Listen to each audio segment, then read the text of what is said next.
বনি ইসরায়েলের এক লোক সিরিয়াল কিলার ছিল, খালি মার্ডার করতো, সিরিয়াল মার্ডার, একটা, দুইটা, তিনটা, 10টা, 5টা করতে করতে করতে করতে 99টা মার্ডার করেছে।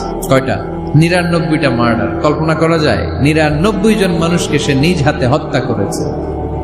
99 মার্ডার করার পরে তার মনে ভয় আসলো, হায়রে, না জানি আল্লাহ আমার সাথে কেমন আচরণ করে আখিরাতে, আমার তওবা আছে কিনা কপালে জানি না, আমার তো ক্ষমা নাই, কি করবো আমি?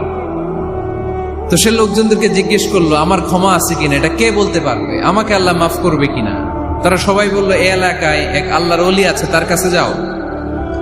সে আল্লাহর ওলির কাছে যেয়ে বলে, ও আল্লাহর ওলি, আমি 99টা হত্যা করেছি, 99টা মার্ডার, আমার কপালে ক্ষমা আছে কিনা তুমি একটু বলো। আল্লাহর ওলি কই, কি বললা?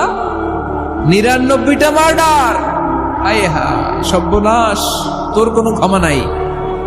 এবার যে মার্ডার করছো কয়, আমার যেহেতু ক্ষমা নাই, তোরে বাঁচায় রেখে লাভ কি, তোরেও দিলাম শেষ করে। এবার সেঞ্চুরি করে ফেলাইছে। কথা বুঝতেছেন? আমার যেহেতু ক্ষমা নাই, তো তোরে বাঁচায় রেখে কি লাভ, তোরেও শেষ করে দিলাম। এবার সেঞ্চুরি। সেঞ্চুরি করার পরেও ভয় আসে না নাই অন্তরে? অন্তরে তো আল্লাহর ভয়, কই যাবে? খুঁজতে লাগলো কে সমাধান দিতে পারবে। একজন বলল, ওই এলাকায় একজন বড় আলেম আছে, ওই আলেমের কাছে যা।